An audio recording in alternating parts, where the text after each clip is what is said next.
त्रिस्तरीय पंचायत चुनाव के परिणाम आने के बाद जनता की नज़रें अध्यक्ष और उपाध्यक्ष की कुर्सी पर टिकी हुई थी। आज बैहर जनपद पंचायत के 16 सदस्यों ने अध्यक्ष और उपाध्यक्ष के लिए वोटिंग की, जिसमें 12 वोट पूर्व जनपद अध्यक्ष भगवती सयाम को मिले और 4 वोट पूर्व जिला पंचायत सदस्य नेहा सिंह को मिले हैं। इसी तरह उपाध्यक्ष के लिए रंजीत सिंह बैस को 12 वोट और दूसरे दावेदार को 4 वोट मिले। परिणाम घोषित होते ही कांग्रेस कार्यकर्ताओं में खुशी की लहर दौड़ गई। गाजे बाजे के साथ कांग्रेस कार्यकर्ताओं ने इस जीत का नगर भ्रमण कर जश्न मनाया।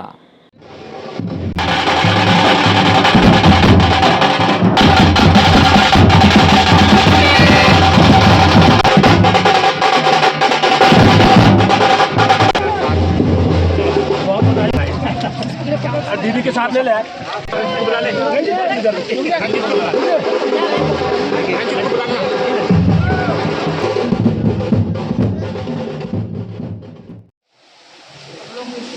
एक ऐतिहासिक जीत हुई है। जीत के श्रेय मैं अपने मतदाताओं को दूंगी, जनता को दूंगी और अपने जनपद सदस्यों को दूंगी, अपने कार्यकर्ताओं को दूंगी, अपने संगठन को दूंगी। और मैं चाहती हूँ कि इसके पहले भी मैं जनपद अध्यक्ष थी और मैं बिल्कुल निस्वार्थ कार्य करती आई हूँ और करती रहूँगी। हम सब मिलजुल करके जनपद के विकास के लिए कार्य करेंगे। जनपद पंचायत बैहर के अध्यक्ष और उपाध्यक्ष के लिए हुए इस चुनाव में जीत के साथ ही कांग्रेस में बड़ी फूट की खबर भी सामने आई है। बहुमत के आधार पर कांग्रेस 2 भागों में बटी हुई नजर आई। एक ओर जहां भगवती सयाम के विरुद्ध नेहा सिंह ने चुनाव लड़ा, तो वहीं दूसरी ओर उपाध्यक्ष के चुनाव में रंजीत बैस के विरुद्ध भी एक जनपद सदस्य ने चुनाव लड़ा है। नेहा सिंह ने कहा है कि विधायक चाहते तो यह चुनाव आपसी रजामंदी से हो सकता था, लेकिन ऐसा नहीं हुआ। इसी के चलते उन्हें इस चुनाव में अपने समर्थकों और विभिन्न पंचायतों की जनता के आधार पर चुनाव लड़ने का निर्णय लेना पड़ा। इसके दुष्परिणाम आने वाले दिनों में विधायक संजय सिंह उइके को विधानसभा चुनाव में दिखाई देंगे। दोनों क्षेत्र में बैलेंस बना रहे, ताकि हमको आने वाले समय में विधानसभा का चुनाव है और बहुत सारे अभी हमको चुनाव लड़ना है, नगर पंचायत का चुनाव लड़ना है, बैलेंस बना रहे। इस मकसद से हमारे कार्यकर्ता और जनता मांग कर रही थी, पर यदि इन्होंने अभी ऐसा किया नहीं, ये साफ स्पष्ट दिख रहा है, तो मैं ये मानती हूँ कि इसका खामियाजा आने वाले समय में भुगतना पड़ेगा पार्टी को। किसकी गलती मानते हैं आप इसमें? मैं तो विधायक जी की गलती मान रही हूँ। यदि ये सामंजस्य बिठा लेते तो ये नौबत नहीं आती चुनाव लड़ने की।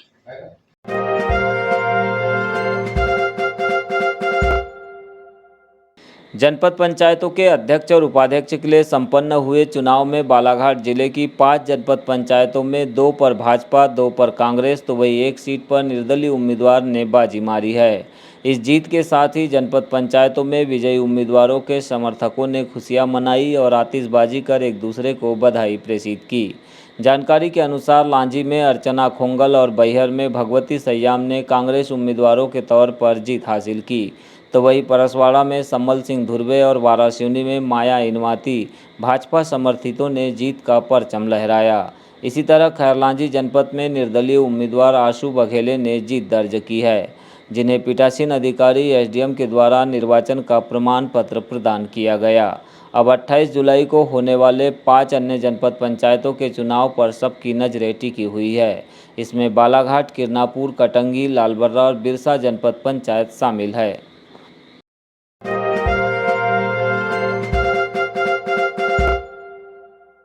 बालाघाट जिले के चांगोटोला हायर सेकेंडरी स्कूल में पदस्थ बाबू लक्ष्मी प्रसाद उइके को जबलपुर लोकायुक्त की टीम ने 20,000 रुपये की रिश्वत लेते हुए गिरफ्तार किया है। यह पूरी कार्यवाही जिला शिक्षा अधिकारी कार्यालय के निकट 27 जुलाई को शाम 4 बजे की गई। इस कार्यवाही से शिक्षा विभाग कार्यालय में हड़कंप का माहौल भी दिखाई दिया।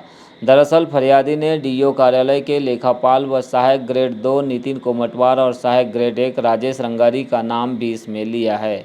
बताया गया कि सेवानिवृत्त उच्च श्रेणी शिक्षक लखनलाल लांजेवार 30 मई को शासकीय माध्यमिक शाला में उच्च श्रेणी शिक्षक के पद से रिटायरमेंट हुए हैं, जिनका पीपीएफ और पेंशन की राशि जारी होनी थी।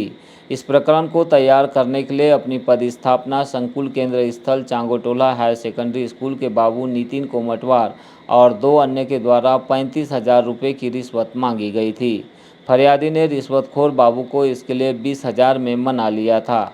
इसके लिए ऑडिट फाइल लेकर शिक्षक को डीईओ कार्यालय बुलाया गया था। इसी को लेकर शिक्षक ने लोकायुक्त जबलपुर में शिकायत कर दी, जिन्होंने आज 27 जुलाई को यह कार्यवाही की है। इस दौरान लोकायुक्त डीएसपी दिलीप झरवड़े के नेतृत्व में पहुंची टीम ने रिश्वतखोर बाबू नितिन कोमटवार को रंगे हाथ पकड़ लिया। लोकायुक्त ने इस मामले में भ्रष्टाचार अधिनियम के तहत मामला दर्ज कर कार्यवाही की है। तो मुझे पैसों की मांग की गई, इतना पैसा दोगे तो हम आपका काम करेंगे। किसके द्वारा मांग की गई? ये लक्ष्मी उइके जो बाबू हैं उनके द्वारा मांग ये कहाँ पदस्थ थे? ये चांगो टोला में हाई स्कूल में हायर सेकेंडरी पदस्थ है। कितने पैसे की मांग की गई थी? ये 20,000 रुपये की। तो आज उन्होंने बुलाया था आपको पैसों सहित? तो आज बुलाया था सर यहाँ पे, और पैसे उसके साथ में यहाँ पर इसके पहले जो है स्थानीय मदों का ऑडिट के लिए भी यहाँ पर मेरे को बुलाया गया था। तो ये रंगारे बाबू और कोमटवार के द्वारा भी 35,000 की मांग की जा रही है। लोकायुक्त में कब शिकायत की थी आपने? लोकायुक्त में मैंने सर एक महीना पहले शिकायत की, 1-1.5 महीना। शिकायत करता है लखनलाल लांजेवार जी। ये रिटायर्ड उच्च श्रेणी शिक्षक हैं चांगू टोला के। इनका रिटायरमेंट अभी 31 मई को हुआ है। इनका पेंशन प्रकरण और पीपीओ जारी होना था। जो पीपीओ जारी और पेंशन प्रकरण बनाने के संबंध में ये पदस्थ बाबू हैं लक्ष्मी प्रसाद उइके, सहायक ग्रेड 2, संकुल केंद्र चांगू टोला में। इनके द्वारा पेंशन प्रकरण बनवाने और पीपीओ जारी करने के एवज में 20,000 रुपये की मांग की गई थी। आज हमने इन्हें 20,000 रुपये की रिश्वत लेते हुए पकड़ा है। कार्रवाई जारी है। किस तरह की कार्रवाई की जाएगी? भ्रष्टाचार अधिनियम के तहत कार्रवाई। सर कितने सदस्यों का दल है?